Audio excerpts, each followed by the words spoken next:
tayo muli ay pinuhay, ginising ng Panginoon na may pag-asa. Tayo po ay magmuni-muni sa salita ng Diyos. Magpuri po tayo.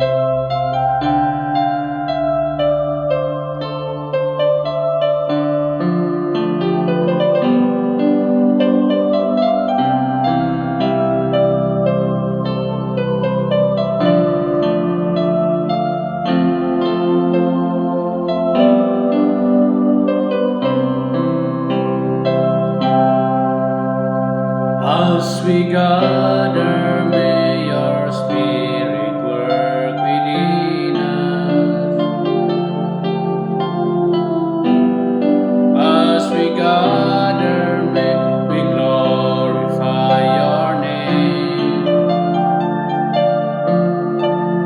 knowing well that as our heart begin to worship, we're blessed because we can.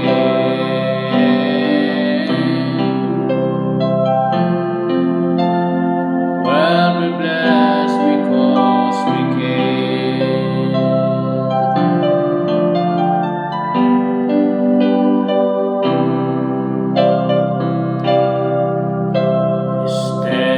Steadfast love of the Lord never ceases.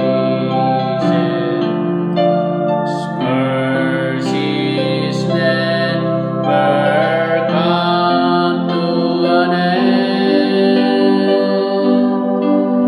They are new every morning, new every morning.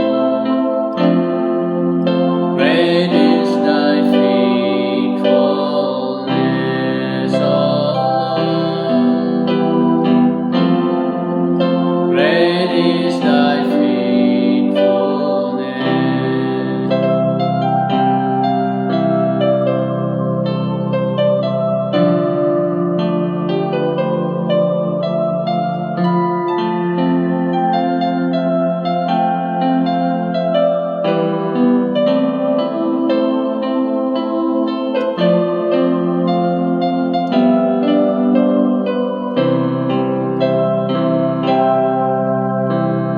Kung sa ngalan mo kami magsama-sama,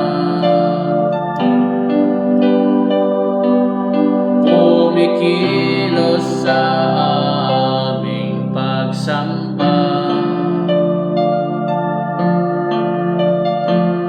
at sa aming pagdaloy pagpalain ang mga buhay namin, ang mga buhay namin. Pag-ibig mo ay hindi magmamaliw, awa mo ay hindi magwawakas. Ito'y laging sariwa sa bawat umaga. Dapat kang dakila, O Diyos. Dapat kang dakila.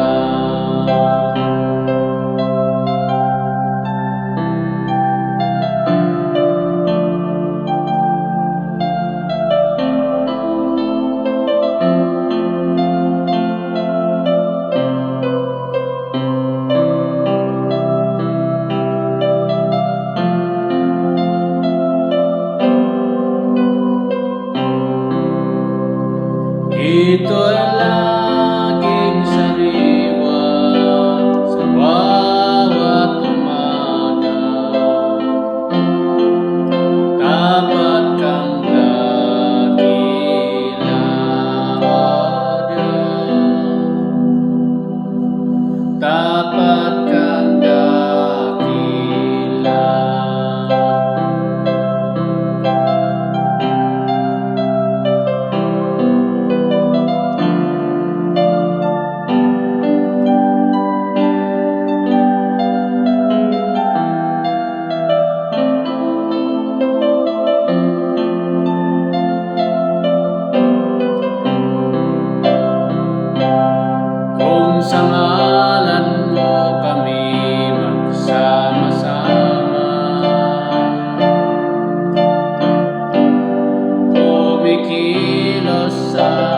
aming pagsamba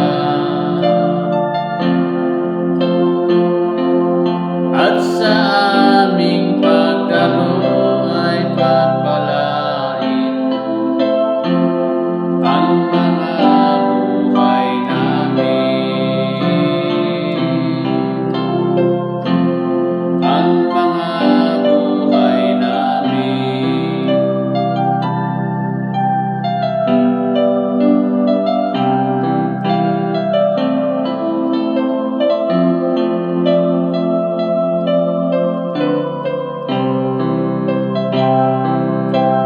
Pag-ibig mo ay hindi magmamahalin, yaya mo ay hindi magwawakas. Ito'y laging sariwa sa bawat umaga.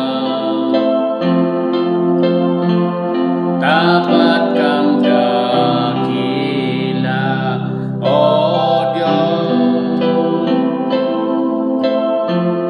Dapat kang dakila. Ito'y laging sariwa sa bawat umaga.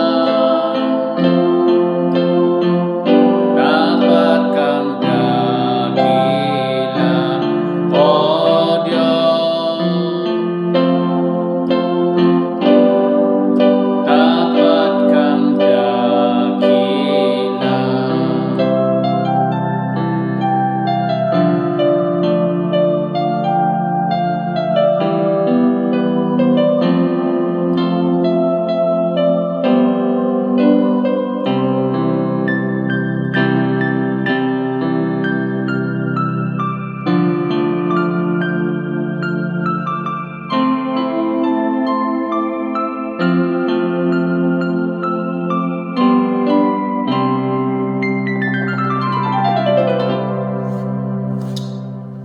Gandang umaga po sa ating lahat.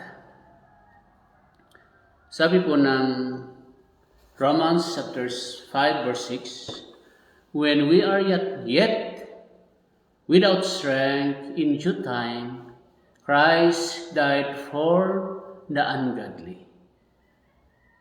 Christ died for us at the right time when we were weak, showing the perfect love of God. He is our timely Savior.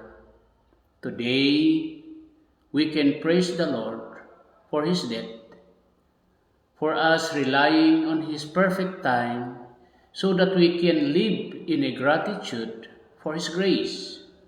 Our prayer today, this first week of this month of 2026, God, I praise you for Christ died for me. Guide me in your time and fill me with your grace. Let me live in your love, in the name of our Lord Jesus Christ. Pagpalain po tayo ng Diyos dahil ang Diyos ay nasa Kanya yung time limit natin, time schedule natin, kung kailan tayo kukunin at kailan tayo bibiyayaan, kailan tayo, lahat ng programa ay nasa ating Panginoon. Dahil sinabi niya, pinangako niya sa Jeremiah 29:11, for I know the plans I have for you, plan to prosper, not to harm you, but to give you hope. Therefore, my dear brethren, brother and sister, the architecture of our life belongs to God. No matter what, God is in control. And as He stated here, that noon pa man ay biniyayaan po tayo ng ating Panginoon. Pinili na tayo. Hindi pa tayo napaplano sa mundong ito, but God chose us. Jeremiah chapter 1 verse 4 and 5. Before you are born, bago ka milihi, pinili na kita. Of course, yun ay sinabi niya kay Jeremiah. Sabi niya na, you will be a prophet to Israel. But I believe that each one of us, God has chosen us and molded us into His hand before we are born. It is God who chose us to our parents from our father, choosing the oneself and put in the womb for 9 months in order for us to live in this world. So it is God's decision in our personal life. Tama yung sinabi niya na in due time, God has a perfect plan in each one of us. Therefore, sa bagong taon nito, huwag po tayong magsawa na magpatuloy na maglingkod at magpasalamat sa perfect love ng Diyos na bakit tayo linigtas dahil meron siyang plano sa buhay ng bawat isa sa atin. Kaya bilang isang nilalang ng Diyos, linigtas ng Diyos, kailangan na basahin natin yung plano na yan na sabi niya na, for I know the plans I have for you, plan to prosper, not to harm you, but to give you hope. So ano yung plan na yan na sinabi ng Panginoon sa Jeremiah? It is plan to prosper, not to harm, but to give us hope. Therefore, what kind of hope that Jesus will give us if we are going to seek and study His Word, read His Word, in order for us to know the perfect will of God. Ang architecture ng isang tao, yung engineer who plan a beautiful kingdom or house, and kailangan yung foreman o yung i-establish ng building niyan, kailangan pag-aralin niya mismo o intindihin yung plano, yung mga foundation, mga bagay upang masundan yung ginawa ng architect at engineer sa isang pinakamagandang bahay. Yun nga, nung another day, I bring my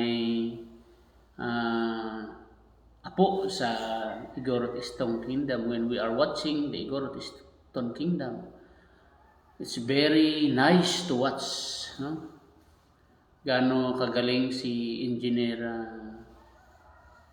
Velasco who planned that and make that a beautiful building. But it is his carpenter who study also, who know that plan, follow that plan, in order that beautiful building will be built and many people watch.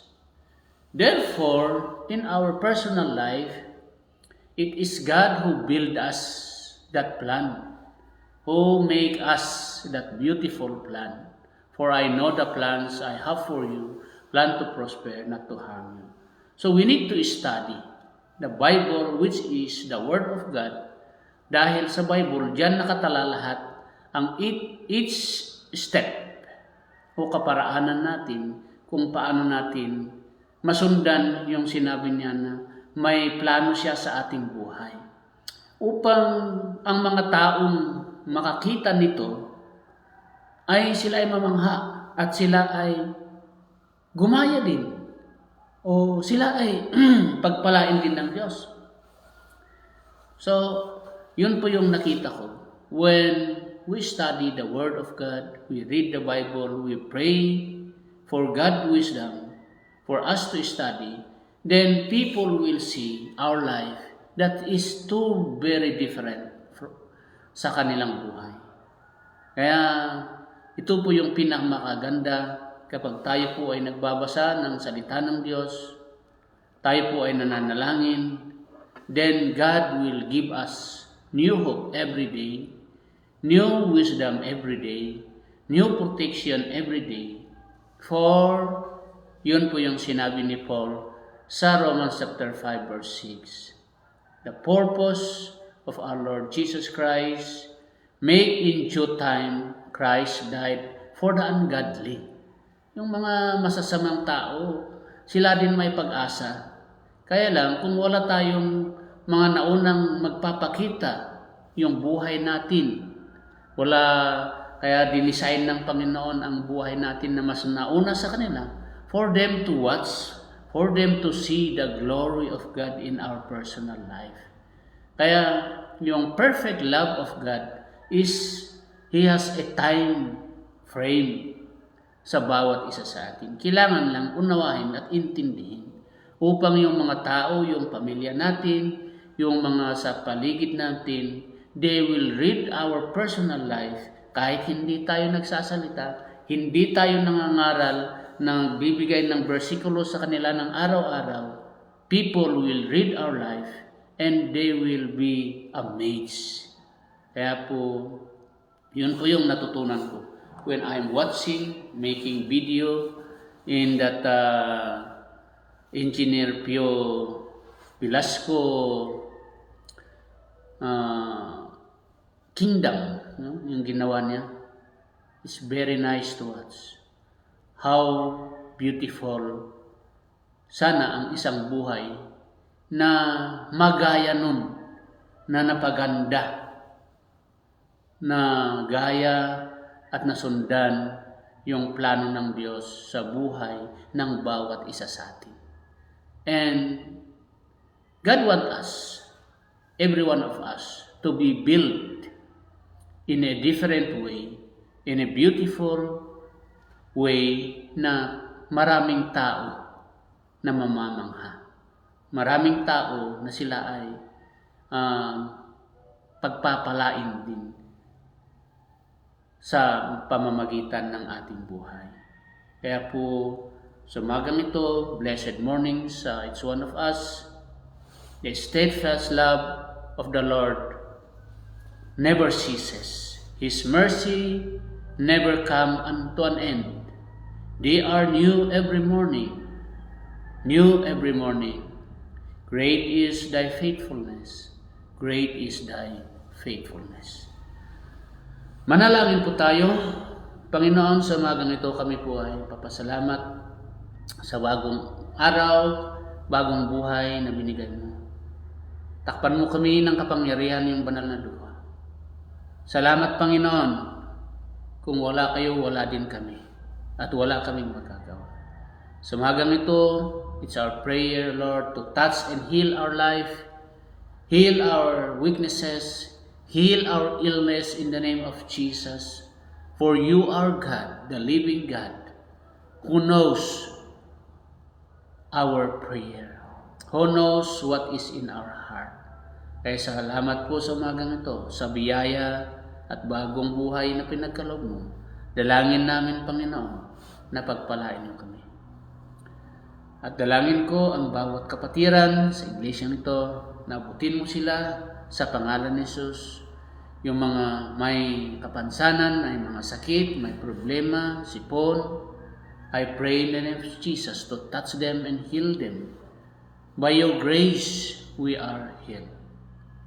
Gaya ng pangako ninyo sa Exodus 15:25-26, if we are only hear your word, your command, and do them, apply them in our personal life, you will never give any disease that you have given to Egypt.